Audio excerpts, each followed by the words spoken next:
Ok, chicos, vamos a empezar. Vamos a empezar, porfa.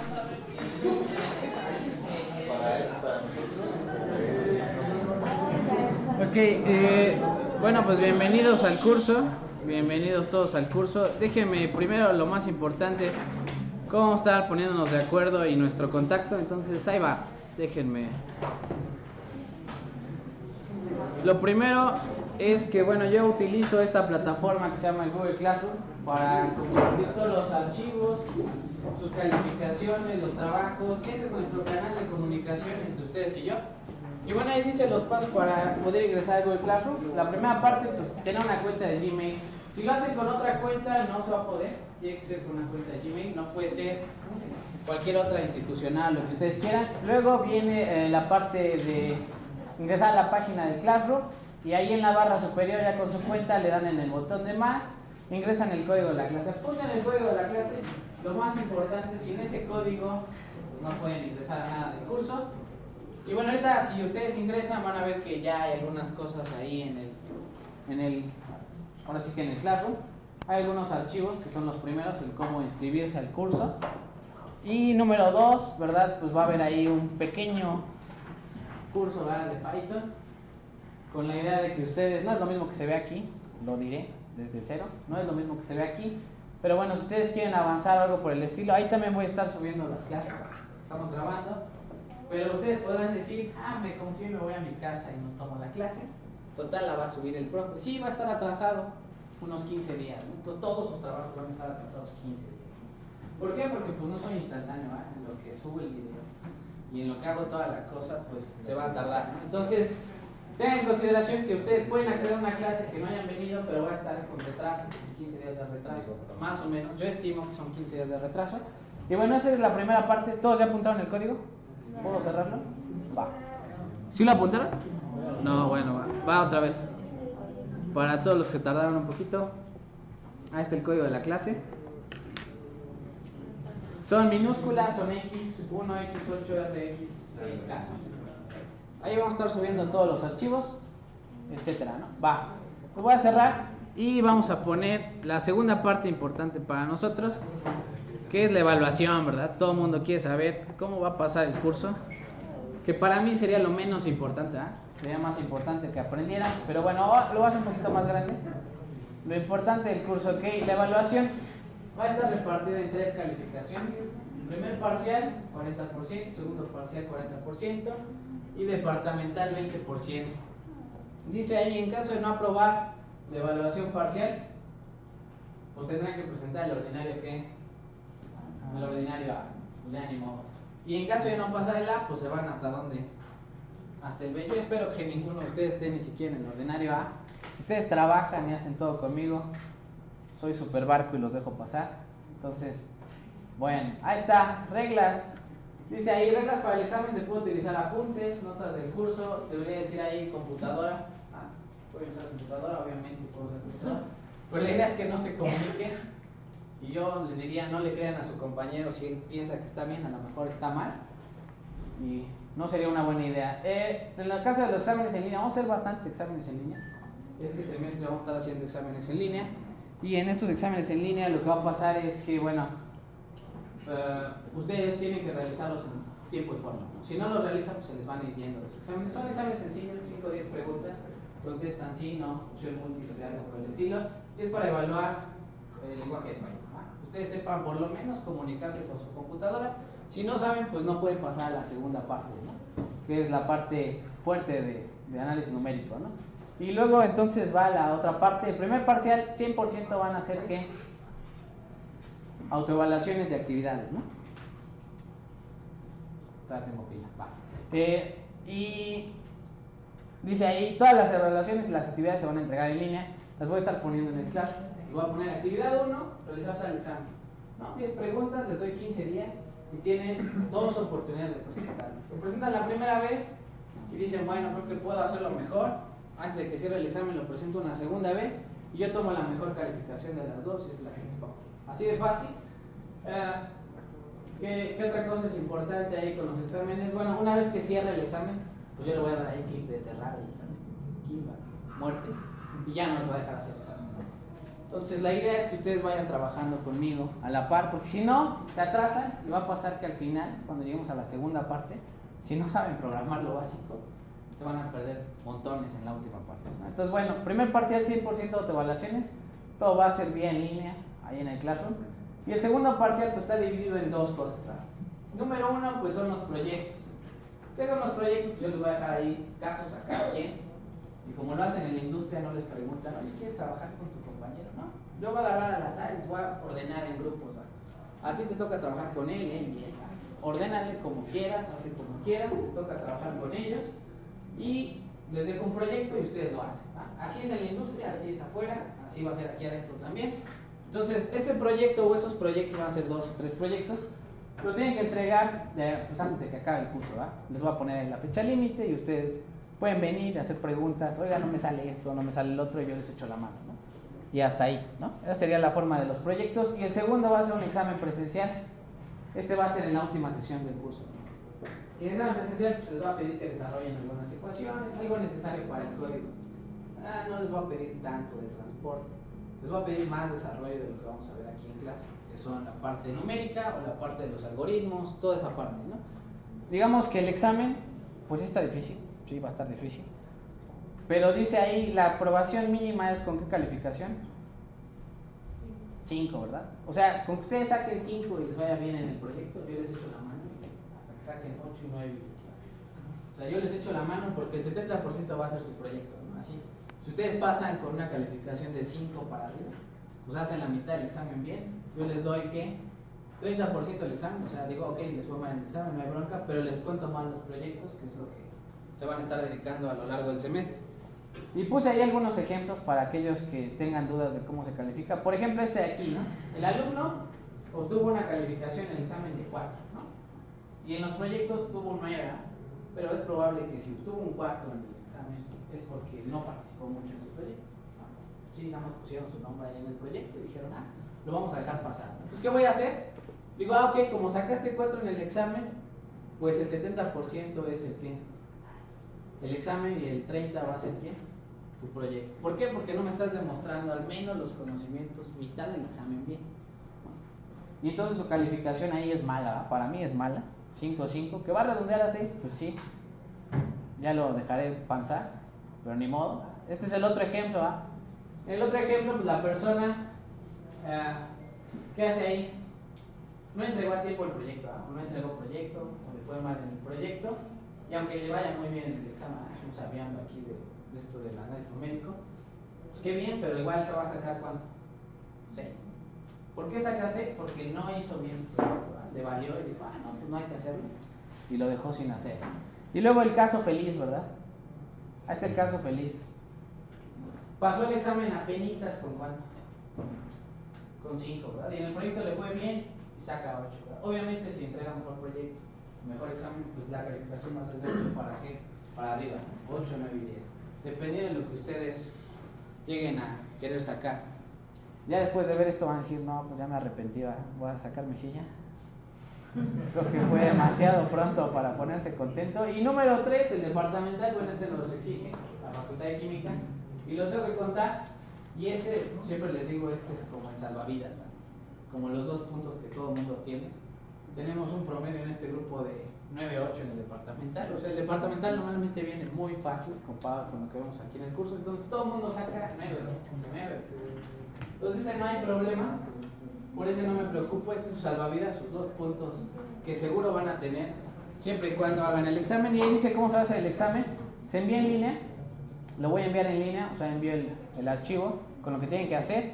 Y les doy 48 horas para terminarlo, ¿no? ¿Qué quiere decir? Si lo doy el miércoles, pues el viernes lo entregan. Si lo damos el viernes, tienen sábado y domingo para entregarlo. O así. Yo normalmente lo mando el fin de semana para que en su casa, cómodamente, con un café, un chocolate, lo hagan y no haya ningún problema. Hasta ahí, dudas, preguntas de lo que hay que hacer. ¿No? ¿Todo claro? Clarísima la calificación, cómo se va a repartir. ¿Está complicado? Sí, está complicado. Son un chorro de cosas que hay que hacer, sí, también. ¿Soy exigente? Sí, también. Si no trabajan, ténganlo por seguro que no van a pasar. Y si trabajan, ¿verdad? Y medianamente hacen bien las cosas, seguro sacan 8, 9 y 10, ¿no? O sea, no pasan de ahí, ¿no? Pues bueno, voy a cerrar ahí lo de dudas, preguntas con la evaluación. El archivo ya está en el Classroom. Aquellos que se inscribieron podrán haber visto que ya está en el Classroom este archivo. Y lo que no está en el Classroom es lo que sigue, que es la parte de la instalación de Python que ustedes van a tener que hacer. Esta primera parte es como aprender a hablar, ¿verdad? Tienen que aprender todo el lenguaje de Python de cero. Aquellos que no lo sepan, aquellos que ya lo sepan, pues el primer parcial va a ser miel sobre hojuelas. Vamos a poner ahí entonces la parte del curso. Espérenme. Entonces vamos a empezar, ¿no? Aquí formalmente empezamos el curso y vamos a comenzar con la instalación, ¿va? Entonces, bueno, la instalación de Python se puede hacer de tres formas. La primera es la instalación estándar. Van a la página de Python, descargan el software y lo instalan. Y no les recomiendo hacer eso porque vamos a usar un montón de librerías aquí en el curso para ciencia e ingeniería y no se puede, ¿verdad? Van a tener que instalar cada librería por separado, entonces no es una buena idea instalar el puro Python solito. Y la que yo les recomiendo es instalar este programa que se llama Anaconda. Lo buscan en internet, como ahí dice, ¿no? Lo buscan en internet, en Google creo. Le ponen ahí Anaconda Python en su buscador de su preferencia y ya le ponen descargar y va a venir esta página. Les pide el sistema operativo, que si es Windows, Mac, Linux, lo que ustedes quieran, y lo instalan. Y para probar el código pues se van a esta parte donde dice terminal, ahorita lo vamos a abrir, y le ponen print hola Python y si contesta pues está correctamente instalado, no hay ningún problema. En cuanto a las versiones, va a haber dos versiones de Python. Está la de la 2.x, ¿va? La 2.x y la 3. Yo os voy a pedir que instalen la 3. La 2x es la más estable, así le llaman, es la que más revisiones tiene, la que menos problemas tiene, pero es la que más cosas o más opciones de desarrollo tiene. Entonces yo les voy a pedir que instalen la cual, la 3, no se les olvide. Y bueno, obviamente buscan ahí si es de 64 o lo que sea bits, ¿no? 32. Y bueno, ya, esto es la Anaconda. Si no llegara a pasar, llega a pasar que a alguno de ustedes no le corre la Anaconda, ¿no? Lo instalan 7 veces, lo desinstalan y su computadora, por hacer el destino, jamás jala el Anaconda, ¿no? Entonces, no, ya me dice, no puedo hacer nada, profesor, voy a reprobar su curso. No es cierto, está el Canopy, ahí apúntenlo, en Toad Canopy. Esta es la segunda opción. Es otro programa para correr Python y también viene con todas las librerías. Es la competencia de Anaconda, ¿no? Y hay una versión que uno paga, ¿verdad? Y hay una versión que es gratis, uno la descarga y es totalmente gratuita. Y en la versión gratuita, vamos a ponerla ahí en la versión gratuita, ahí viene todo para pagar y el gratuito, ¿no? Y en la versión gratuita pues básicamente van a obtener un programa muy similar a Anaconda. A lo mejor la consola está en vez de a la derecha va a estar abajo, y seguro alguno de los dos programas corre, ¿no? No hay ninguna queja o sugerencia, no hay que pagar nada. Python es gratis, entonces, bueno, dudas, preguntas con la instalación. Este archivo se los voy a subir hoy, así como vayamos viendo los archivos, los voy subiendo, así como vaya grabando las cosas, los voy subiendo, y así en adelante. Entonces, bueno, ahí está. ¿Dudas, preguntas con la instalación? Vamos a la siguiente, que sería la parte de la introducción. Y es una introducción de lo que vamos a estar haciendo ahorita en Python. Y de esto se les va a hacer ya examen, ¿verdad? Entonces, si tienen dudas, preguntas, es muy importante que si están aquí, las hagan. Muy importante que hagan preguntas aquí sobre lo que no vayan entendiendo. Y bueno, no tienen que leer todo, les voy a subir el archivo, pero lo van a poder leer 20, 30, 100 veces, las veces que sean necesarias. Muy importante que ustedes entiendan mejor los conceptos. Entonces, bueno, lo primero y lo inicial es que vamos a estar haciendo aquí programación. O sea, vamos a estar haciendo software, un programa. ¿Qué es un software? Pues una serie de instrucciones que uno le da a la computadora para que realice operaciones. Eso es básicamente un programa. Dentro de las etapas de un programa, lo primero va a ser planear qué vamos a hacer. Si uno no planea, todas las cosas siempre salen mal. Luego desarrollar el código, y ahí nos vamos a entretener un buen rato haciendo el código.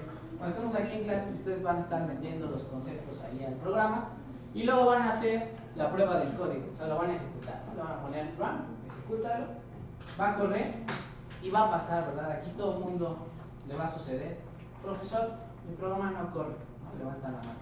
Y os voy a decir, sí, claro, no corre, revisa qué error tiene. El programa es muy inteligente y les va a decir, en tal línea te faltó poner un punto, en tal línea te faltó un paréntesis, etc.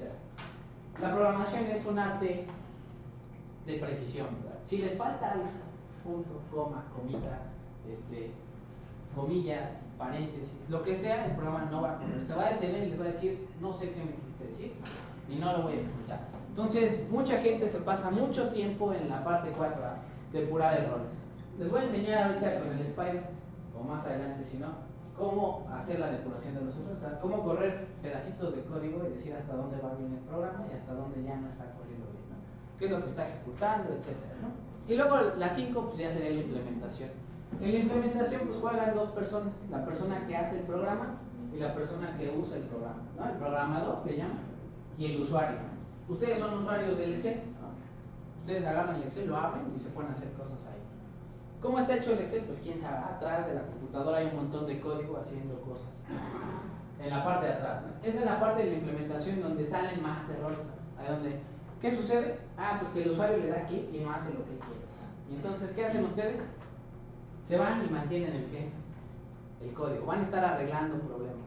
Ustedes cuando corren un programa y ya corre y hace lo que ustedes quieren, tienen que probar que moviéndole ciertos parámetros el programa siga corriendo, sin ningún problema, ¿no? Si el usuario llega a hacer cualquier cosa, su programa debe de seguir corriendo. Entonces, bueno, ahí está la parte de la programación, lo que vamos a estar haciendo. Y en los lenguajes de programación, pues tienen dos conceptos. Uno de los conceptos con los que se hace un lenguaje de programación es la sintaxis. ¿Qué quiere decir? Las palabras reservadas para hablar con tu computadora, ¿no? Cuando yo te diga print, lo imprimes. Cuando te diga do, haz esto, ¿no? Cuando yo te diga if, toma una decisión, ¿no? Etcétera. Entonces la sintaxis es lo que vamos a aprender en esta primera mitad del curso. Y mucha gente comete errores de sintaxis y esos son muy simples, ¿verdad? El programa te va a marcar ahí, esta línea de código no la entiendo, porfa corrige lo que sea que tengas mal ahí, ¿no? Entonces la sintaxis es muy sencilla, pero la siguiente parte, que sería la semántica, es la parte en donde todo el mundo tropieza. ¿Qué es la semántica de un lenguaje de programación? Que ustedes al darle las instrucciones hagan lo que ustedes quieran. Si ustedes les digo, a ver, vayan por una silla, y les doy las instrucciones, no, pues tienen que abrir la puerta, salir o caminar por el pasillo, buscar la silla, agarrarla, regresar, volver a abrir la puerta, poner la silla, ¿no? Si yo les doy correctamente las instrucciones y les digo, no, pues abre la puerta y vuélvete a meter y da vueltas en círculo, ¿en algún momento van a obtener la silla? No, en ningún momento. Y eso es porque las instrucciones están correctas, ¿verdad? Todas las instrucciones están correctas, el programa corre, pero no hace lo que ustedes quieren. Y estos problemas de semántica son mucho más complicados de resolver, porque el programa no se va a dar cuenta que no está haciendo lo que ustedes quieren, nada más está dando cuenta que todo está bien escrito. Y sigue las instrucciones, las hace, y de repente se da cuenta que les da un resultado a menos 300 grados Kelvin, perdón, menos 300 Kelvin de temperatura. Y ustedes, no, pues no puede ser, ¿verdad? Algo hice mal, el programa está haciendo todo su código, corre y no se detiene, pero me está dando un resultado erróneo.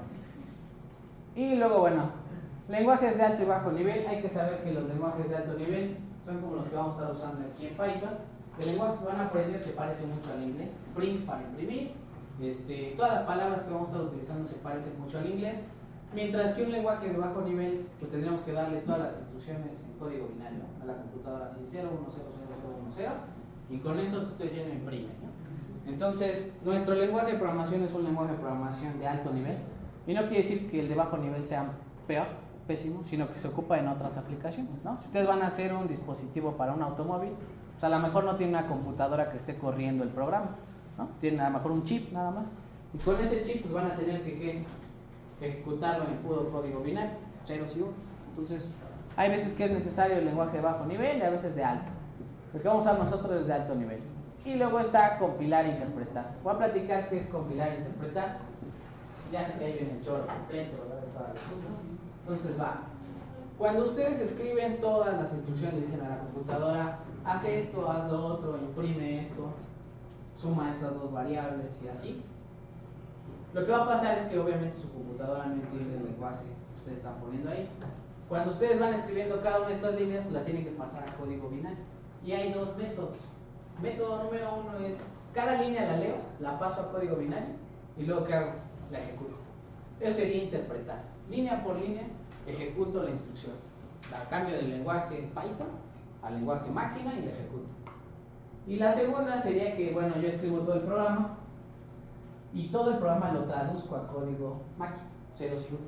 Ya tengo un segundo archivo que le llaman un archivo compilado con instrucciones ya para la computadora, y ese archivo lo ejecuto todo por completo. ¿Cuál es la diferencia? Pues es como si aquí tuviera yo mi traductor intentando traducir cada línea de lo que yo digo, versus tomo el video y contrato al traductor y en su casa lo traduce y ya les doy a ustedes la traducción del video. Uno es más rápido que el otro. Python es interpretado y es lento. No quiere decir que sea más lento que otros lenguajes, quiere decir que es, a la hora de ustedes probar el código es lento, corre más lento que otros lenguajes de programación. Pero ustedes pueden compilar su archivo y tener un archivo en donde ya todo está en código máquina y corre de forma más veloz. Entonces son las dos formas de hacerlo, compilar e interpretar. Uno es línea por línea y otro es todo el archivo, pasarlo a código máquina y luego usarlo, ¿no? Ustedes el Excel, por ejemplo, lo usan compilado. Ustedes nunca ven las instrucciones que hay detrás del Excel. Ya nada más ven puros archivos código máquina, ¿no? Ceros y unos, ¿no? Si ustedes lo instalan es lo único que ven, ¿no? Bueno, algoritmos y diagramas de flujo, de esto tampoco voy a hablar mucho porque todo lo que vamos a estar haciendo aquí son algoritmos.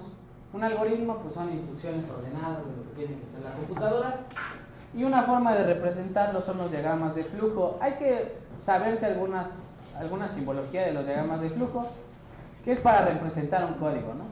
Representar lo que va a estar haciendo nuestro programa. Y verán que bueno, está ahí el circulito o el elipse que dice inicia y luego flechas de flujo, ¿verdad? Hacia dónde van las instrucciones, cuáles son los procesos que va a llevar a cabo la computadora. Por ejemplo, imprimir alguna cosa, pedirle al usuario que ingrese su edad, yo qué sé, que tome decisión, ¿verdad? Si es menor de edad, pues no lo dejes pasar al bar, o cosas por el estilo. Y a lo mejor ciclos, ¿verdad? Algunos ciclos que vamos a estar haciendo por ahí, operaciones cíclicas.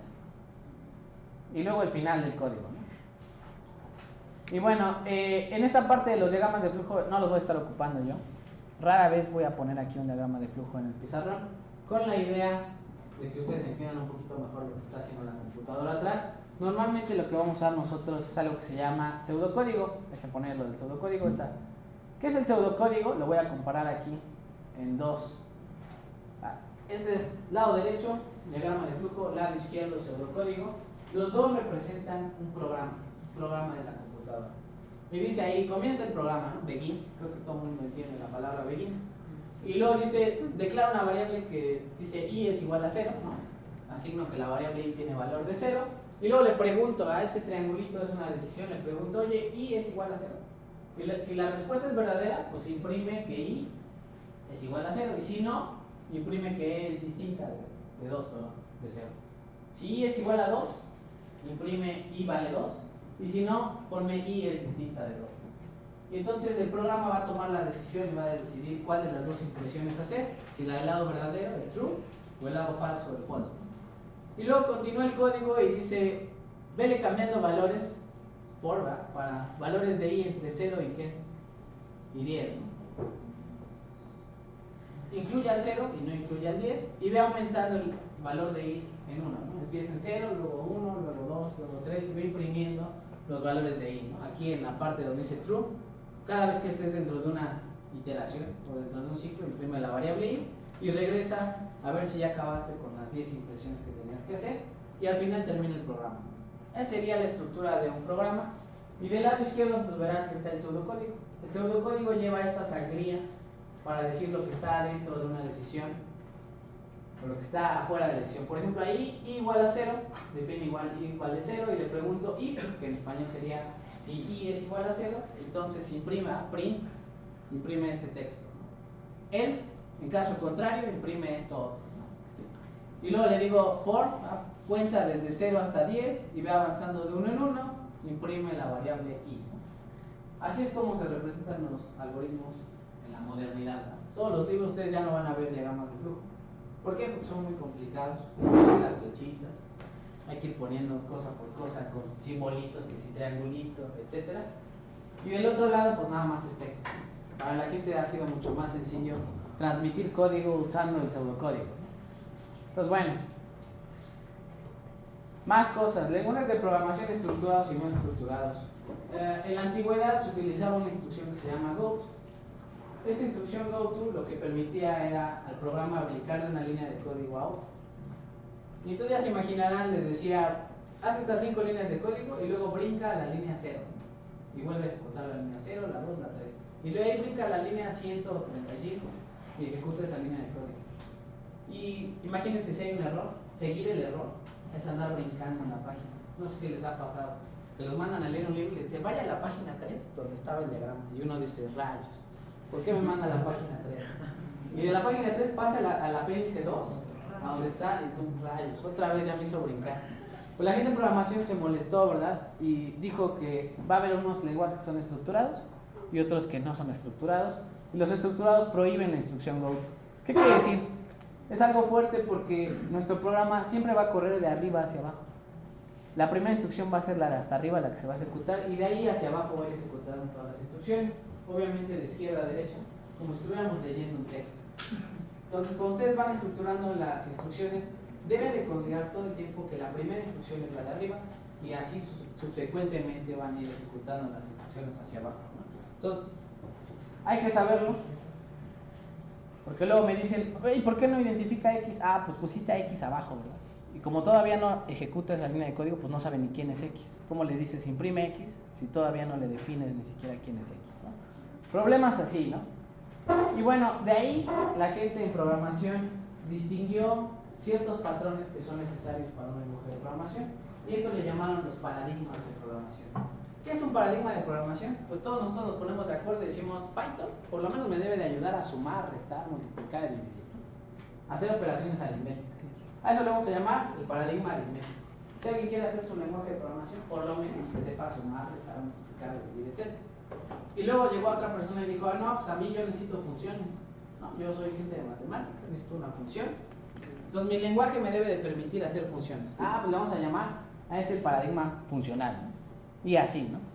Entonces verán que pues, el mundo avanza rapidísimo y verán que hay un montón de paradigmas, ¿verdad? Está el paradigma imperativo, está el declarativo, el lógico, el procedimental, array, aritmético, funcional, cíclico, modular, manejo de excepciones, paralelismo, programación orientada a objetos, recursividad. Hay un montón de paradigmas. Voy a platicar rapidísimo de ellos porque los vamos a ver a lo largo del curso. Pero es importante porque, bueno, va a haber preguntas al respecto. ¿Qué es el paradigma imperativo versus el declarativo? En el paradigma imperativo yo le pido información al usuario y hago operaciones con él. En el declarativo solamente es cómo voy a poner la información. Por ejemplo, en una página web.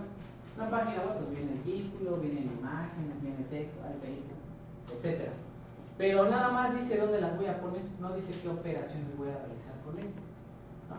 Cuando el usuario le da clic, pues la página llama a otro lenguaje que es el que realmente hace las operaciones. Cuando yo estoy viendo la información, nada más me la está presentando en forma declarativa, solamente la muestra. Y en la parte imperativa, pues yo le digo, haz esto con la información o haz otra cosa con la información. El paradigma lógico le permite al lenguaje tomar decisiones. Si el usuario hace clic aquí, entonces hace esto. Si el usuario ingresa una temperatura aquí, entonces hace esto otro, ¿no? Etcétera. Luego viene el paradigma procedimental. ¿Qué dice el paradigma procedimental? Bueno, pedazos de código, yo los puedo nombrar, ¿verdad? Todo este pedazo de código le voy a llamar calcular temperatura de flama. Seguramente ustedes se ubicarán. Temperatura diabática, un montón de operaciones que hay que hacer. Y al final a todo eso le pongo un nombre y lo reuso 1000 veces. Si tengo que calcular 1000 temperaturas de flama, pues el programa lo va a hacer 1000 veces. Cada vez que lo llame va a hacer todo ese código. Eso es el paradigma procedimental. Luego viene el paradigma funcional. ¿Cuál nos quedamos? Array, ¿right? Okay. En el paradigma array lo que hacen es utilizar estas entidades que se llaman arrays o listas o tablas o columnas, como le quieran llamar, en donde uno almacena información de forma ordenada. Vamos a poner como en el Excel, ¿verdad? Como una tabla. Este es el dato 1, el dato 2, el dato 3, el dato 4, el dato 5. Y cuando yo le pida a la computadora, dame el dato 25, va a tomar la información que está en esa celda y me la va a devolver. Un lenguaje de programación permite almacenar información en estas cosas que se llaman arrays. Luego viene el paradigma aritmético, obviamente hacer operaciones aritméticas, sumar, restar, multiplicar, dividir, potencia, raíz. El paradigma cíclico, y este es de los más importantes en programación. ¿Qué es el paradigma cíclico? Pues bueno, sus computadoras, ya la modernidad, hasta su celular, trabaja con núcleos, ¿verdad? Con estos procesadores. que hacen aproximadamente del orden de 1 GHz a 2 o 3 GHz de operaciones por segundo. O sea, ¿qué quiere decir? 2 millones de operaciones en un segundo. Entonces imagínense utilizar esa potencia para hacer operaciones que nos interesan a nosotros. Si nosotros queremos hacer una operación con alta velocidad, podemos utilizar a los ciclos, ¿para qué? Para aprovechar esa velocidad con la que trabajan las computadoras y hacer muchas operaciones, muchísimas operaciones en poco tiempo, ¿no? Van a ver ustedes que ya les dije que Python es lento. Más se van a tardar en ponerle ejecutar que en lo que ya se hizo toda la solución y el resultado, ¿no? Entonces, bueno, la siguiente es el paradigma modular. ¿Qué es el paradigma modular? Poder dividir su código en distintos archivos, ¿no? Entonces, si ustedes la mitad de acá les digo trabajen en esto y a estos otros les digo trabajen en esta otra cosa, cada quien va a poner su archivo por separado y al final lo tengo que armar todo en un solo programa. Entonces, ¿cómo armar? ¿Cómo hacer que los diferentes archivos converjan en un solo programa? Eso es el paradigma ¿qué? Modular. También aquí les vamos a hablar de cómo hacer eso, ¿no? Cómo dividir su código. Ya pueden agarrar y decirle a su compañero de equipo, te toca hacer esto, ¿no? Ya tú lo haces, ya me pasas el archivo y ya yo lo pego, ¿no? Hago todo y hago todo el código. Luego viene la parte del manejo de excepciones. ¿Qué es el manejo de excepciones? Bueno, cuando el usuario por alguna razón hace una tontería, ¿no? Mi programa debe de estar preparado para no caer, ¿no? Les habrá pasado que de repente les dice el programa no responde, ya me voy a cerrar, no entiendo, y hazle como quieras, ¿no? Y tu archivo ya se murió, no sé qué voy a hacer. Eso pasa porque no tiene un buen manejo de qué, de excepciones. El usuario hizo algo de repente para lo cual el programa no estaba preparado y se tuvo que detener. Y como se detiene, pues corta la ejecución y muere, ¿verdad? Toda la información se va, desaparece, ¿verdad? Luego viene la parte del paralelismo. Esta no la vamos a tratar en este curso, es un tema un poquito más avanzado, en el cual pues obviamente pueden poner a su computadora, si tiene 3 procesadores, un procesador tú haz esto, otro procesador tú haz lo otro, y así, ¿no? Los programas modernos así trabajan. Un procesador está todo el tiempo mostrando la interfaz gráfica, los botones, etcétera, y otro proceso está haciendo la impresión de su computadora. Ya ven que Word, si le ponen a imprimir, no se detiene, ¿verdad? Sigue trabajando y mientras va imprimiendo, ¿no? Eso es paralelismo, ¿verdad? Está haciendo 2 cosas a la vez, está poniendo atención y al mismo tiempo está imprimiendo algo en la impresora, ¿no? Entonces, todo ese tipo de cosas es el paradigma de paralelismo. Y luego la programación orientada a objetos. ¿Qué es la programación orientada a objetos? Pues es poder hacer nuestras propias variables en la computadora. Por ejemplo, si para mí tengo una definición de qué es un horno, yo que sé, un horno de metalurgia. Un horno de metalurgia pues tiene ciertas dimensiones, tiene cierta temperatura, tiene ciertas variables, ciertas capacidades, tiene la capacidad de encenderse, apagarse, etc. Pues yo le voy a explicar a mi computadora qué es eso. Y después voy a poder crear virtualmente varios hornos. Decirle, este va a ser el horno 1 y puede llegar a tal temperatura y ahorita está apagado, ¿no? Y este va a ser el horno 2 y este horno va a estar en estado encendido y va a estar a tal temperatura. Entonces puedo crear mis propias variables. Es como describirle a la computadora qué es un horno y luego ocupar a los hornos o a muchos hornos, producirlos desde el punto de vista de la programación. Así pueden ustedes hacer vectores, pueden hacer matrices, pueden hacer un montón de cosas utilizando programación orientada a objetos. Y luego recursividad, pues es un paradigma nada más de poder llamar una función dentro de su misma definición. O sea, puedo tomar una función y decirle, ¿sabes qué? La función es suma esto, multiplica por esto y luego vuelve a sacar la función de ti misma. Y entonces va a intentar hacer como algo cíclico de volverse a llamar a sí misma una y otra vez. Lo vamos a ver, también lo vamos a ver ejemplos de recursividad. Tú vas hasta aquí, es mucho, ya lo sé. Entonces son un montón de paradigmas, hay que conocerlos. Solamente les voy a preguntar algunas cosillas de para qué sirve el array, ¿verdad? El paradigma array. Para almacenar información, ¿no? Les voy a dar 3 opciones, ustedes deciden cuál es la correcta. Clic, listo, ¿no? Buena o mala, ¿no? Y bueno, vamos a hablar rapidísimo Python como lenguaje de programación. Entonces, Python es un lenguaje de programación de alto nivel. Se ejecuta utilizando un intérprete, que es lo que realmente descargan en la página de Python. Es el intérprete que hace que su texto se modifique a código máquina y se ejecute por la computadora. Y bueno, ¿qué se buscó en Python? Pues que fuera sencillo. Entonces, si alguien les dice, hay un lenguaje más fácil que Python, no es cierto. Hasta la fecha, el Python tiene la fama de ser el más sencillo de programar, el que menos puntos y comas tiene, el que menos reglas de sintaxis o errores van a poder producir dentro de su código. Por eso se ha vuelto famoso. No es que me guste, tampoco digo que sea el mejor, ¿verdad? Hay a lo mejor algunos otros que son buenos, no digo que sea el mejor, pero bueno, es el más moderno que se utiliza para enseñar a la gente a programar. Entonces, bueno, ¿qué otra cosa? Bueno, Python se parece mucho al pseudocódigo. Normalmente, imagínense, la gente en la antigüedad tenía que hacer un diagrama de flujo, luego hacer un pseudocódigo y luego escribir el programa en un lenguaje de programación, el que ustedes les guste, Java, C, lo que ustedes quieran, ¿no? Entonces, ¿qué hizo la gente? Digo, bueno, no, si ya estamos haciendo el pseudocódigo, pues de una vez que nuestro lenguaje de programación se parezca a eso, ¿no? Al pseudocódigo. Luego, número 2, bueno, es un lenguaje sin tantas reglas, no tiene paréntesis, puntos, etcétera. Y bueno, es un lenguaje, le llaman económico. ¿Qué quiere decir? Que con pocas líneas de código se puede hacer mucho, ¿no? Con el mínimo líneas de código se puede hacer muchas cosas. Buscó sustituir a quién? A Fortran. Ese era el lenguaje para la gente de ciencia que normalmente usaban, pero bueno, tenía bastantes problemas con la parte de no estructurado, era no estructurado. Tiene goto, brinca acá, brinca allá, y el código era muy difícil de corregir. Además, Fortran no es gratuito y Python, ¿qué? Sí es gratuito, o sea, Python usted lo descarga y no cuesta nada, ¿verdad? Y tiene un montón de librerías que ha hecho. Las personas en el mundo se han dedicado a hacer puras librerías para ciencia e ingeniería, por eso lo vamos a usar. Por eso, todas estas cosas lo vamos a estar usando aquí nosotros. Y bueno, ¿qué otra cosa? Bueno, es un lenguaje moderno, es multiparadigma, o sea, soporta todo lo que dijimos anteriormente. Pueden hacer todo eso y se puede ejecutar en cualquier sistema operativo, no importa su chicharrón, no importa qué computadora utilice, seguro Python corre, creo que ya hasta corre en celulares, no sé. Y bueno, está en los 3 lugares de popularidad después de Java y C, ¿no? Y eso es porque, bueno, ya para hacer un programa así con ventanitas y todo, la gente usa Java o usa C. Y Python, pues cada vez más, ¿no? Pero todavía se está quedando atrás en esa parte. Y bueno, más cosas. Su programa, ya lo voy a abrir, se va a dividir en una parte que se llama la consola. Y ahí ustedes van a tener a su intérprete de Python. Dejen abrir el programa, se va a tardar un chorro. Ustedes van a instalar ahí el programa y cuando lo instalen le van a poner aquí Spider. Y el Spider es el lugar donde van a estar haciendo su código, ¿no? Entonces le ponen Spider, le dan clic. Sí, lo van a descargar con el Anaconda. Cuando ya instalen el Anaconda va a aparecer el Spider. Es uno de los muchos programas que vienen con Anaconda.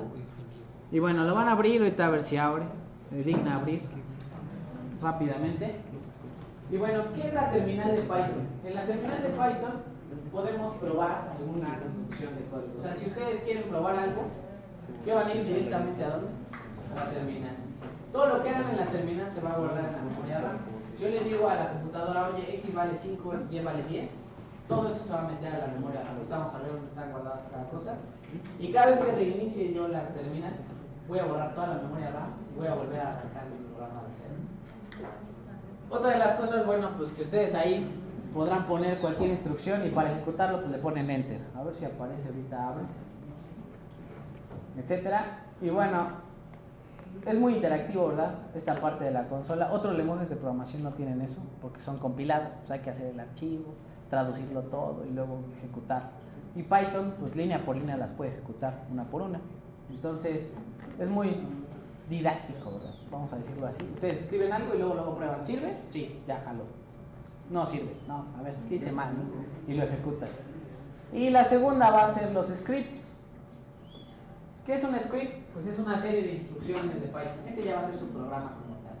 Un script es un archivo de texto con extensión .qué? .pi. O sea, ustedes lo pueden abrir en el blog de notas y decirle, lo voy a guardar como .pi, y escriben ahí sus instrucciones de Python y luego se lo pasan a la consola y la consola lo ejecuta todo, ¿no? Entonces, este de aquí, a diferencia de lo que pasa en la consola, este sí se guarda en su disco duro. Si ustedes le ponen ahí guardar, pues este archivo todo completo, todas las instrucciones las puedo guardar en tal carpeta, tal lugar, etc. Y este sí se queda en el disco duro tal cual como lo dejamos la última vez. Si ustedes cierran el Spider, todo lo que hayan hecho en la consola se va a ir para siempre. Luego me dicen, oiga, ¿y qué? No, ya se fue. Si lo hiciste en la consola, ya se fue y nunca volverá. Se fue de la memoria, ¿no? Entonces, muy importante que ustedes distingan esa diferencia entre un script y la consola, porque yo las voy a estar utilizando a discreción, ¿verdad? Cualquiera de las dos las voy a utilizar sin distinción y ustedes pues tienen que saber cómo se ejecuta cada una de ellas. ¿Dudas hasta aquí con lo de la introducción? Les voy a pedir que pues sí sepan por lo menos el lenguaje mínimo de la gente que hace programación, para que sepan que es un lenguaje de programación, que hay una sintaxis, que hay una semántica, qué tipo de error son de semántica o de sintaxis, los paradigmas, ¿no? Que sepan qué es la diferencia entre interpretar y compilar, ¿no? Cuándo se está haciendo una compilación y cuándo se está haciendo una interpretación. ¿Qué otra cosa? Que sepan algunos de los simbolitos del diagrama de flujo, ¿no? Se los tienen que aprender, ¿no? No puedo, esa parte no les puedo ayudar aquí, pero ustedes la pueden hacer por su cuenta. Y bueno, hasta aquí, dudas, preguntas. La siguiente clase voy a traer un modem, creo que aquí hay conexión a internet. Voy a traer un modem con red abierta para que ustedes traen su computadora y no vienen con el Python y lo descarguen. No se tarda mucho tiempo en descargar. Les recomiendo que lo hagan en su casa. En caso extremo, pues aunque sea, tomen la computadora, la traen y yo les pongo el internet y ya ustedes la descargan. No hay pretexto para que ustedes no trabajen la siguiente clase. Y déjenme, ya abrió aquí esta cosa, ya abrió el Spider. Pues bueno, este es el Spider. Aquí voy a borrar lo que está puesto ahí, ignoren esto. Pues bueno, este es el Spider. Voy a explicar rapidísimo un poquito de qué sucede aquí. Entonces, de este lado está la terminal, la parte de la consola de Python. Y de este lado está un script. Yo puedo abrir un nuevo script, ahí está el nuevo archivo. Le voy a borrar lo que está ahí. Y le puedo poner guardar, ¿no? Le voy a poner guardar. Y me va a preguntar dónde lo quieres guardar. Yo ahorita lo voy a guardar en el escritorio y le voy a poner ahí prueba.py. No se alcanza a ver, pero dice prueba.py. Lo tengo que guardar con la extensión .py para que sepa que es del lenguaje Python. Y le voy a poner guardar, ¿no? Entonces aquí ya dice es prueba.py y ahí puede escribir las instrucciones, ¿no? Print, voy a poner ahí, imprime, su primera instrucción, el clásico hola mundo, ¿no? Si alguien, mundo,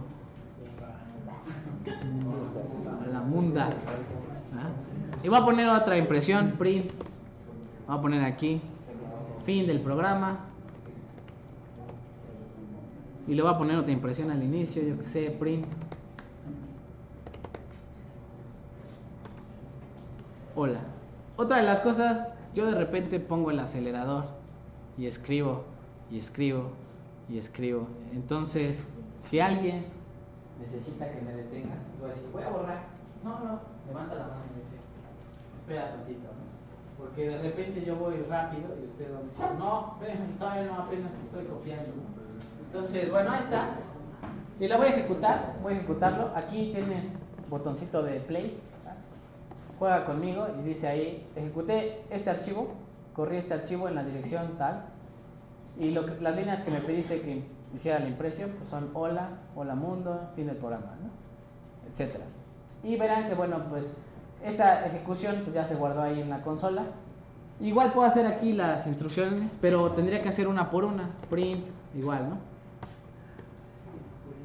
Print hola, y ahí dice hola, ¿no? De este lado. Y bueno, si yo defino alguna variable, vamos a poner aquí alguna variable, por ejemplo x es igual a 0. Y si le digo, a ver, devuélveme a x, me dice que x vale ¿cuánto? 0. Muy sencillo. Por acá viene explorador de variables. Me dice que está guardado en la memoria RAM. ¿Qué está guardado en la memoria RAM? Pues x, que es del tipo entero, ahorita no le hagan caso a esto. Tiene tamaño un bit, o un byte, de hecho.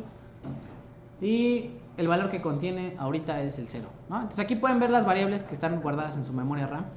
Incluso pueden ver acá la parte de los archivos, ¿no? Todos los archivos que están ahí en su computadora. Aquí viene la dirección, ¿no? Ahorita yo estoy en el escritorio, etcétera, ¿no?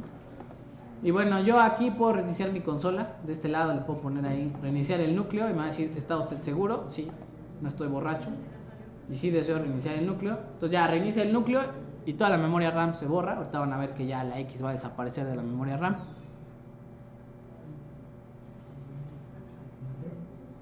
En algún momento. Bueno, y este archivo que está aquí, cada vez que lo ejecutan se guarda todo lo que hicieron en su disco duro. O sea, se actualiza su disco duro. ¿Qué quiere decir? Ay, no, profesor, es que estaba haciendo mi código y se apagó la computadora y se borró esto. No, no es cierto. Porque cada vez que lo ejecuta, se guardan los cambios. Entonces es súper ideal, por si sucede algún problema, no importa, tómenles el archivo, cada vez que lo guarden, cada vez que lo ejecuten, se guardan los cambios, ¿no? Bueno, ya está ahí, y verán que en el explorador de variables ya no hay nada. ¿Qué quiere decir que ya no hay nada guardado? Si yo le pido, a ver, dime a X, ¿quién es X? No sé quién es X, ya no sé quién es X, no está definido, ¿no? Y entonces, bueno, este archivo lo pueden cerrar, lo voy a cerrar ahí, y si lo quiero abrir, pues otra vez le voy a dar a abrir, lo busco ahí está en el escritorio, le doy a abrir y otra vez aparece todo lo que hicimos, ¿no? Entonces, dudas, preguntas. De este lado es el editor de textos, y ahí se van a estar editando los scripts, todo el programa, y del lado derecho está la consola donde van a ejecutarse las instrucciones. ¿Sí? Dudas, preguntas con cómo usar el Spider. Lo instalan, lo bajan, lo prueban, ya saben cómo probarlo, print, ¿no? Etcétera. Nos queda, ¿qué, media hora? ¿Ya se acabó? Ya piedad, ¿verdad? Primera clase, primer día. No, vamos a seguirle. Sí, chicos, sí. Lamento decirles que es un curso muy largo. En otras universidades lo dan en 2 cursos. Primero es toda la parte de programación y luego toda la parte de análisis numérico. Aquí se ven uno, pues es una pena. Yo tengo que meter el acelerador así a fondo desde el primer día para que ustedes aprendan a programar y hagan códigos interesantes al final del curso. Si yo les digo, no, pues ya nos vamos a ver, ¿qué día soy primero? No, ya me presenté, tienen otras cosas que hacer, ya vámonos. Entonces no vamos a acabar el curso. Siempre voy a las carreras con este curso. Es una pena, ¿verdad? Reclámenle al departamento porque los puso así. No es cierto, no le reclamen. Está bien así. Es para torturar a alumnos más a gusto. Entonces, bueno, vamos a ver las operaciones básicas de Python. Este es el archivo que les voy a mandar con todas las operaciones básicas de lo que hace Python. Y las voy a ir haciendo poco a poco ahí en su consola. Entonces lo primero que hay que distinguir aquí en Python son algo que se conocen como las keywords. ¿Qué es una keyword? Vamos a poner aquí. Una keyword es una palabra reservada por Python para hacer algo, ¿no? Si yo le pongo print, verán que se pone morado. ¿Qué quiere decir? Que Python identifica print como una instrucción para realizar la operación de imprimir en la consola alguna cosa, ¿no? Mientras si yo le pongo hola, se mantiene de color negro. ¿Qué quiere decir? Que hola la puedo usar como el nombre de alguna variable, ¿no? Como X, como Y, como alguna cosa. Yo puedo utilizar la palabra hola a mi gusto, pero no puedo utilizar a print para otra cosa que no sea que imprimir. Entonces, bueno, ahí está la diferencia. Estas palabras que aparecen en morado no las pueden usar para otra cosa que no sea para lo que ya está reservado en Python para hacer. Eso se llama un keyword, ¿no? Número 2, comentarios. De repente en su código van a ver que se hace muy largo. Se vuelven 1000 líneas de código y no saben qué hicieron en la línea 2, en la línea 3, en la línea 5, en la línea 10. ¿Qué tienen que hacer? Pues ir comentando lo que van haciendo en su código. Para que ustedes pues digan, ¿dónde definí la temperatura? Aquí arriba.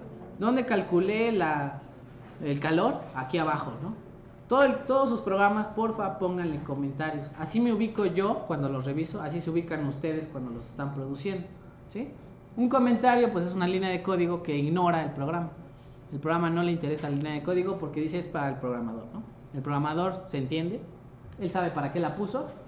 ¿Y cómo se pone un comentario? Pues con este simbolito, el famoso hashtag, ¿no? El gatito, no sé cómo le quieran llamar, símbolo de números, y con eso se pone el comentario. Otra forma de poner comentarios con comillas simples, como si fueran paréntesis. Le pongo hola. Esto es un comentario, lo ejecuto y verán que no me marca error. Ignora la línea de la 3 a la 5, la está ignorando, ¿no? Forma también, si es un comentario de una línea, pues sería así. Si es un comentario de varias líneas, sería así, ¿no? ¿Dudas, preguntas, comentarios?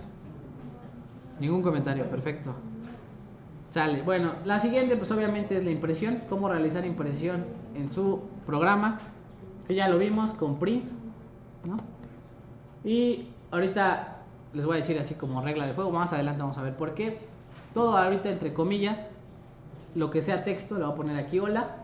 Y pueden separar más cosas con comita, ¿no? Por ejemplo, imprime un 2.3, ¿no? Coma, imprime un, ¿qué? Una operación 3 más 4, ¿no? Y lo ejecuto. Y ahí está la operación, ¿no? Hola, 2.3, 3 más 4 son, ¿qué? 7, ¿no? Otra de las cosas, si ustedes hacen la operación, la voy a poner aquí, la operación 5 menos 4, y la ejecuto, pues Python no se va a quejar, pero como no le pusieron print, no se imprime. Sí se ejecuta, pero no se imprime. ¿Sí? Entonces hay muchas operaciones que no nos interesa imprimir, ¿no? A veces les habrá pasado en el Excel, tienen que hacer una columna enorme de datos que ni siquiera les interesa, pero sí les interesa la operación que hace esa columna. Hay cosas que sí me interesa hacer la operación, pero no me interesa ver, no me interesa imprimir en la consola. Si no, imagínense aquí, pues estaría lleno de impresiones todo el tiempo. Solamente las cosas que yo le pongo print se van a imprimir en la consola, ¿no? Pues bueno, esa sería la primera cosa. Aquí en la consola, de este lado, no es necesario ponerle print. Por default le aplica print a lo que sea que le pongamos aquí. O sea, si yo le pongo 3 más 4, ahí sí me aplica el enunciado print en la consola, ¿no? Es la única diferencia entre la consola y el script. En el script solamente lo que diga print se va a imprimir en la consola. En la consola cualquier cosa se imprime, ¿no? Es como todo el tiempo me quiere escupir qué es lo que está haciendo adentro, ¿no? Entonces, bueno, dudas, preguntas con las impresiones. Ah, por cierto, otra cosa, cada vez que ponen un print, vamos a poner aquí print. Cada vez que ponen un print, se ejecuta una nueva línea de impresión. ¿Qué quiere decir? Aquí, ¿cuántas líneas se van a imprimir? 2 líneas, ¿verdad? La primera y la segunda, ¿no? Todo lo que esté separado en comas va a ir en la misma línea, ¿no? Se imprime en la misma línea, ¿no? Va. Los siguientes son cómo almacena Python datos en la memoria, ¿no? Entonces, la primera forma de almacenar datos, pues obviamente es muy importante. ¿Por qué? Porque su memoria es finita, ¿verdad? Todas sus computadoras o tienen 2, o 4, o 5, o 8 de RAM, o 16 de RAM, pero es una memoria finita. Y cada vez que yo guardo algo en mi computadora para hacer operaciones, ¿qué va a pasar? Que Python le va a designar un espacio suficiente para que esté guardado ahí y haga operaciones con él. Si yo de repente necesito guardar un número como este, vamos a poner aquí 2, versus print, vamos a poner aquí un 4.5, como que este tiene más tamaño que este de acá, ¿no? Entonces en la computadora a este le vamos a llamar entero, así, número entero. Le digo a Python, ignora los decimales, no tienes que guardar los decimales, porque solamente es la parte entera de lo que tienes que poner. Y en inglés se llaman int, de integer, entero. Si quieren le pongo aquí int. Esto de aquí es un entero. Mientras que este de acá, para nosotros son números reales, ¿verdad? Que tienen decimal, etcétera. Y esto le llaman en programación float. El int, según yo, ocupa como un byte de información, 8 bits, o no sé cuántos unos y ceros, 8 unos y ceros. Mientras que este de aquí puede ocupar hasta 32 o hasta 64 bits. Entonces puede saturar más rápido su memoria si utilizan puros que float. Si necesitan la precisión de los decimales, pues tienen que usar que float, ¿no? Entonces en su computadora es muy distinto ponerle 2 a 2.0. Por ejemplo, vamos a ponerle aquí 2.0. Es más, 2 puntos. Python los va a identificar como números distintos. Incluso me los imprime de forma distinta. En una sí está guardando sus decimales y en la otra no. En la otra nada más está guardando la parte entera, ¿no? Bueno, esa es nomenclatura. ¿Qué otros números trabaja Python? Vamos a poner ahí los complejos. Complex. Que en Python se utiliza la variable j como la variable compleja, la variable imaginaria. Le voy a poner aquí complex y le voy a poner parte real. Incluso ahí me dice parte real 3, parte imaginaria 4, ¿no? Lo imprimo, lo vamos a ejecutar y este es el complejo. Vean que me lo pone en paréntesis. El complejo 3 más 4j, ¿no? Y por supuesto también puedo hacer operaciones con ellos, etcétera, ¿no? ¿Qué otro tipo de variable guarda Python en la memoria? Pues son lo que se le conoce como strings. Strings, que para nosotros es texto. Y todo el texto va entre comillas. Voy a poner aquí texto. Un string es un texto. un conjunto de caracteres que no tiene sentido para la computadora, pero para nosotros humanos sí. Y sirve para poner el resultado de la operación es tal cosa, ¿no? Y se puede poner con comillas simples o comillas dobles, ¿no? Vamos a poner ahí comillas dobles. Perdón. Así, ¿no? Texto más texto, ¿no? Ahorita no pongan acentos. Les voy a pedir que ignoren su ortografía por el momento. Y ahí está, ¿no?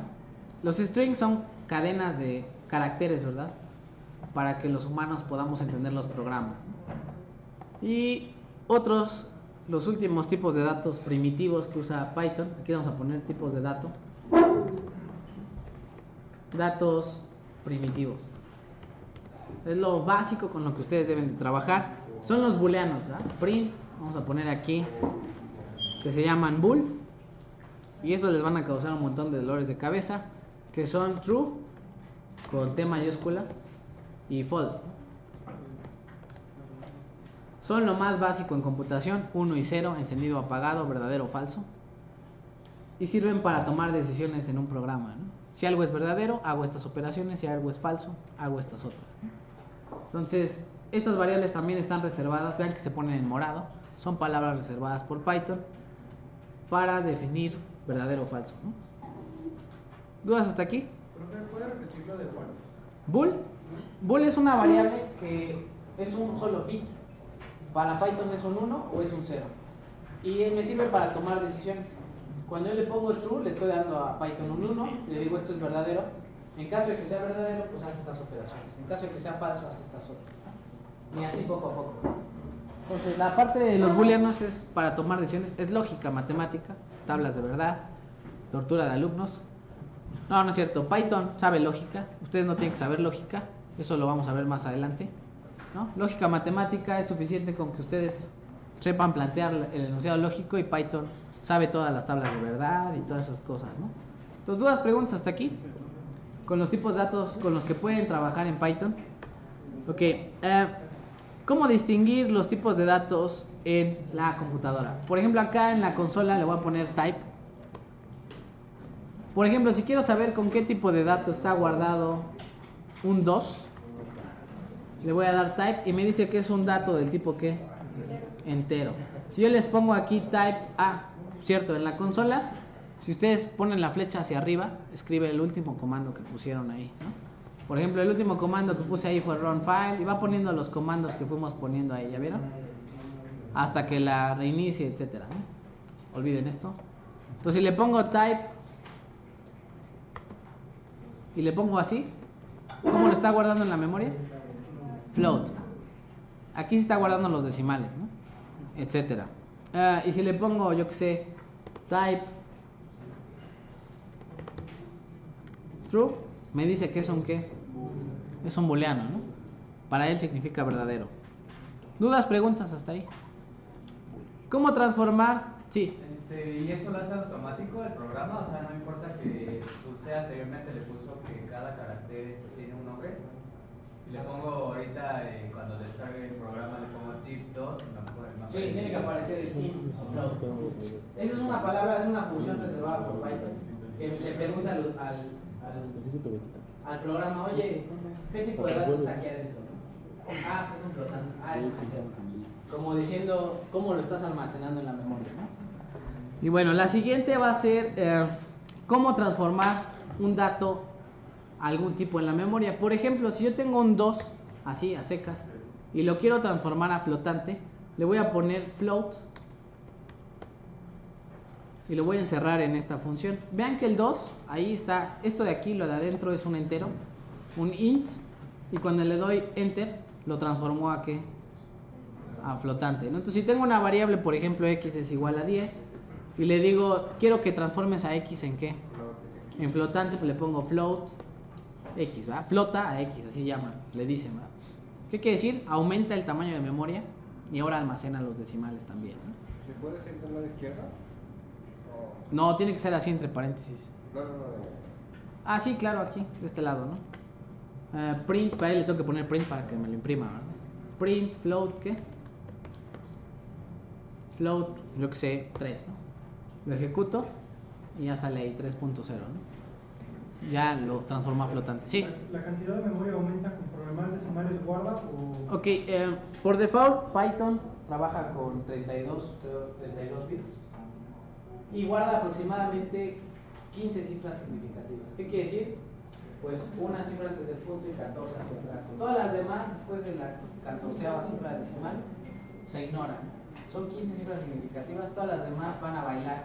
Es decir, cada vez que imprima el valor, las últimas cifras son despreciables totalmente. Todas las computadoras, eso no es exclusivo de Python, todas las computadoras trabajan así. Solamente guardan ciertas cifras decimales. En específico, 15 cifras significativas. ¿Sí? Bueno, ¿qué otra cosa? Ok. Notación científica. ¿Cómo poner un número en notación científica? Se pone como en el Excel 3E8. ¿no? Y eso significaría, para ejecutarlo yo le voy a poner F5 y ya se ejecuta. 3 por 10 a la 8 son ¿qué? 3 con 8 ceros, ¿no? ¿Sí? Y si le pongo E mayúscula también funciona. 6.022 E a la menos 23. ¿O es a la 22? No, si es 23, ¿verdad? Y ahí está, ¿no? Es el número en notación científica. Entonces, si necesitan un número en notación científica, con la E, como en el Excel, es más que suficiente. Y bueno, operaciones con los números. Vamos a ver algunas operaciones acá en la consola. ¿Qué operaciones puede hacer Python? Pues sumar, ¿verdad? 3 más 4. 3 más 4. 7, ¿no? Algo muy importante. Ustedes dicen, pues qué tonto es el asunto, ¿no? Vean que entraron 2 enteros y ¿qué sale del resultado? Siempre Python va a intentar hacer la operación y no despreciar información. Si yo sumo un entero, voy a ponerle aquí 4 más 5.2. ¿Qué es lo que me debería de devolver para no perder información?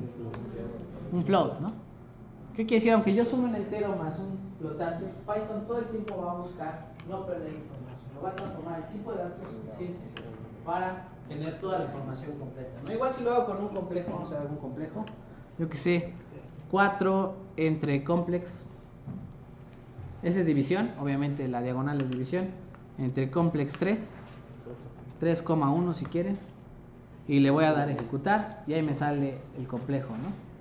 Es 1.2, tantos J, ¿no? Y bueno, ahí está la división. Está la multiplicación, 4 por 5. 4 por 5 me da 20. Y vean que entero con entero devuelve entero. Y si le pongo entero con flotante, 4.3 por 2, pues me devuelve flotante, ¿no? Sí, igual si pongo un complejo, pues el tipo de dato más grande sería el complejo y entonces todo lo transforma en complejo, ¿no? Y así en adelante. ¿Qué otras operaciones además de suma, resta, multiplicación y división? Pues está la potencia. 2 asteriscos sería potencia, 2 a la 3 serían 8. Y las raíces pues van a tener que usar fracciones, ¿no? O sea, raíz de 2 sería 2 a la 0.5, ¿no? Un medio. Y ya les da la raíz de 2, ¿no? Leyes de los exponentes, etcétera, ¿no? Otras de las operaciones también útiles en programación son la división entera. ¿Qué es la división entera? Por ejemplo, 9 y le pongo doble diagonal 2. ¿Cuántas veces cabe el 2 en el 9? 4 veces. Eso es lo que devuelve, ¿no? División entera, ¿no? ¿Cuántas veces cabe? Ignora el residuo, ¿no? Y está la operación módulo. Vamos a poner ahí 17 módulo 5. Y aquí es dame el residuo de la división. ¿Cuántas veces cabe el 5 en el 17? 3. El residuo de la división sería ¿cuánto? 2, ¿no? 3 por 5 son 15, menos 17 son 2. Ese es el residuo de la división. Entonces son las otras dos operaciones que hace su computadora en Python, que es módulo, la de abajo, así se llama, módulo, y división entera con doble diagonal. Y listo, ¿no? ¿Dudas hasta aquí? ¿No? ¿Todo sencillo? Perfecto. Lo más básico, asignar variables, ¿no? ¿Qué se le llama asignar una variable? Pues ponerle aquí x es igual a 1, por ejemplo, ¿no? Y luego usar a x para otra cosa, ¿no? Por ejemplo, x o print imprime x más 5, ¿no? ¿Qué me debería de imprimir en la computadora? 6, ¿no? Y lo ejecuto y devuelve el 6. Una de las cosas que uno confunde mucho es este símbolo de igual. Si yo le pongo aquí x es igual a x más 1, este enunciado no es un enunciado de igualdad algebraica. A ver, despejen de ese enunciado la x. No se puede, ¿no? Se cancela. Si paso restando, x menos x da 0 y 0 es igual a 1, tontería, ¿no? ¿Qué es lo que está haciendo realmente su computadora con ese igual? Todo lo que está del lado derecho, la evalúo la operación y la guardo en la variable x. Eso se llama asignar. No es una igualdad, es una asignación. Lo que está del lado derecho es la operación a ejecutar. Toma el valor de x, que ahorita vale 1, y súmale otro número. Súmale 1. Y eso vuélvelo a guardar en qué variable? En x. Eso es la asignación. Es un momento en el cual lo del lado derecho se guarda con el nombre del lado izquierdo, ¿no? Entonces ahí la variable se llamaría x. Y bueno, ¿cuánto devolvería aquí al final con x? ¿Así? 2, ¿no? Lo voy a ejecutar y ahí está el 2, ¿no? ¿Sí? ¿Dudas, preguntas con la asignación de variables? Ahora, el nombre de la variable puede ser así de corto o puede ser largo, ¿verdad? Puede ser muy largo. Por ejemplo, le puedo poner así variable x, ¿no? Y luego imprime variable x, ¿no? Y lo puedo ejecutar. Y funciona igual, ¿no? Le puedo poner también para separar guión bajo, le puedo poner, creo que menos no se puede, porque eso lo va a identificar como una resta, ¿no? Menos no se puede. Tampoco se pueden poner números al inicio, no puedo poner 2 variable o 2x, porque ahí va a pensar que hay una operación con el 2. Sí le puedo poner x2, esto sí se puede poner, x2 si se vale. No hay ningún problema con poner un número en el nombre de una variable, por ejemplo x2, ahí está. Igual funciona, no tiene ningún problema, pero los números no pueden ir antes, ¿verdad? ¿Dudas, preguntas hasta ahí? No hay que elegir el tipo de valor que sea, o sea, no hay que ponerle antes int o... Ah, no. Si yo le pongo ahí 1 sin el punto, es un entero. Vean cómo lo está guardando acá en la memoria RAM. Entero. Si yo le pongo 1 punto y lo ejecuto, ¿cómo lo está guardando? Float, ¿verdad? Lo flota. ¿Qué quiere decir? Que aumenta el tamaño de la memoria. Es muy sutil, ¿verdad? Ponerle el punto o no ponérselo. Va a ser la vida o la muerte entre si es un entero o si es un flotante, ¿no? ¿Sí? Y luego, ¿qué otra cosa es importante con las variables? Pues y igual a 10 y y igual a 100. Son cosas distintas. ¿Qué quiere decir? Python es un lenguaje sensible a mayúsculas y minúsculas. Puede haber t de tiempo y t de temperatura. Y sí las va a guardar por separado, porque cada una de ellas son distintas por si son mayúsculas o minúsculas. Aquí le voy a poner y. ¿Cuál se va a imprimir? El 10, ¿vale? Si le pongo y mayúscula, 100, ¿no? ¿Sí? Son cosas distintas dependiendo de los nombres. ¿Qué otra cosa puedo guardar en estas variables? Pues no tiene que ser en específico un número. Puedo guardar cualquier otro tipo de dato que esté en la memoria. Por ejemplo, un texto, ¿no? Aquí le pongo y es igual a hola clase. Y le doy a ejecutar y se imprime el hola clase. ¿Qué está almacenado en y? Un string. Ya no deben decir texto. Por ustedes ya no es texto. ¿Cómo se llama? String, ¿verdad? Es un string. Y puedo guardar incluso un booleano. Por ejemplo, aquí le voy a poner algún booleano, yo que sé, true. Y lo voy a ejecutar. Y ahí dice true. De repente cosas que se ven raras, ¿verdad? Cosas que se ven raras. Le voy a decir, ok, el 4 es mayor al 5. La respuesta lógica sería que el 4 es mayor al 5. No. ¿Qué se va a almacenar en y? Falso, ¿no? Lo voy a ejecutar.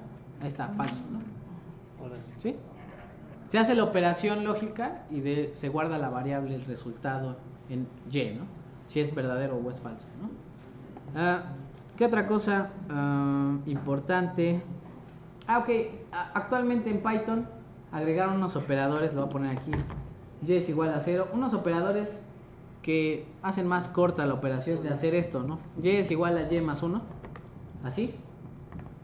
Esta operación, si la ejecuto, pues obviamente y va a valer ¿cuánto? 1, pero la puedo recortar simplemente poniendo así, más igual a 1, ¿no? Esto significa toma Y, súmale 1 y vuélvelo a guardar como ¿quién? Como Y, ¿no? O sea, reasigna el valor aumentando un 1, ¿no? Y si le pongo reasigna el valor aumentando 3, también lo va a hacer, ¿no? ¿Sí? ¿Qué quiere decir reasignar la variable? Sumándole, también se puede multiplicar, dividir, lo que ustedes quieran, ¿no? Si aquí le pongo multiplicación, vamos a ponerle aquí 5, ¿no? 5 y ahí sería multiplica la Y por 3 y vuélvelo a guardar en Y, ¿no? Reasigna la variable Y multiplicándola por ¿quién? Por 3, ¿no? ¿Sí? Es como esto es una abreviatura para ¿qué? Y es igual a Y por 3, ¿no? ¿Así? ¿No? Bueno, dudas, preguntas hasta ahí con los operadores algebraicos, etcétera, ¿no? Otra de las cosas que pueden hacer ustedes es deliberadamente borrar algo de su memoria. Por ejemplo, si le pongo del, que es delete, borrar, le estoy borrando deliberadamente de la memoria. ¿Qué quiere decir? Guardé el 5 y luego le digo borra lo que esté en Y, imprime a Y y vean que ahí me dice error, Y no está ¿qué? Definido. La borré de la memoria deliberadamente utilizando el del, ¿no? Y lo último, vamos a ver el día de hoy, que va a ser la convención. Mucha gente en programación utiliza alguna de estas convenciones para nombrar sus variables. Una de ellas es la notación húngara. Por ejemplo, si estoy guardando una tabla, pues le pongo una contracción table, TBL. Y si es una tabla de usuarios, pues le pongo TBL usuarios, ¿no? Y vean que las primeras letras son en minúscula y después ya va una mayúscula para distinguir las palabras, ¿no? También hay todas con ¿qué? Con mayúsculas y guión bajo, ¿no? Por ejemplo. Algunas otras utilizan mayúsculas para distinguir entre palabra y palabra. Algunas utilizan guión bajo. Algunas le llaman camel case. Utilizan minúsculas en la primera y mayúsculas para las demás palabras, etc. Ustedes tienen que saber más o menos qué tipo de notaciones. No porque ustedes vayan a utilizar alguna convención en específico, sino porque vamos a usar librerías y ellos sí las utilizan. Cuando ustedes les digan graficar, ¿verdad? Deben de saber que la primera palabra va en minúsculas y las demás van con mayúsculas, etc. Ustedes van a distinguir esa nomenclatura o esas convenciones por parte de la gente que hace las librerías, ¿no? Entonces, bueno, ¿dudas hasta aquí? Faltó tantito para terminar el archivo. 5 minutos, sí me da tiempo, va. Sí, cómo no. Bienvenidos. ¿Qué tal las vacaciones? Va, entonces, la siguiente parte va a ser cómo pedirle entrada al usuario. Cómo decirle al usuario, dame algún valor y voy a trabajar con él. Y eso se hace con un input. Por ejemplo, le voy a poner ahí edad. Y le voy a poner input. Y le voy a dar un mensaje al usuario. Ingresa tu edad, ¿no? Y le voy a poner 2 puntitos. La edad que ingrese el usuario, pues la quiero imprimir en la consola. Entonces le pongo print edad. Y le voy a dar a ejecutar. Y vean que aquí en la consola me está pidiendo un número, me pide la edad. Yo le voy a poner ahí, yo que sé, 18 y me devuelve ¿qué? 18. El 18 ya se guardó en la variable edad. Ahora, si yo le digo, ok, devuélveme la edad que ingrese el usuario y súmale 5 números, 5 años. Vamos a mentir y vamos a decir que el usuario tiene 5 años más de los que ingresó en el formulario. Lo ejecute, me pide la edad, yo le pongo 18. Le doy enter y ¿qué me dice ahí? Error. No puedo sumar un string con un ¿qué? Con un entero, porque todo lo que ingrese el usuario se va a guardar por default como un string. Si yo lo quiero transformar a algún tipo de dato, le tengo que poner aquí a qué tipo de dato lo quiero transformar. Yo lo quiero transformar a entero.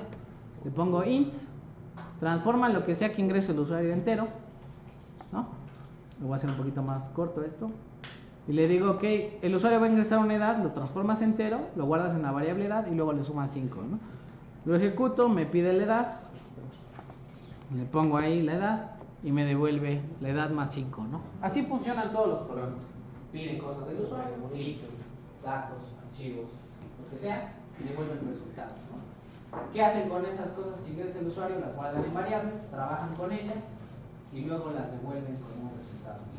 Vamos a dejarle hasta ahí, les subo los 3 archivos que faltan ahí atrás, ¿no? Estudien un montón.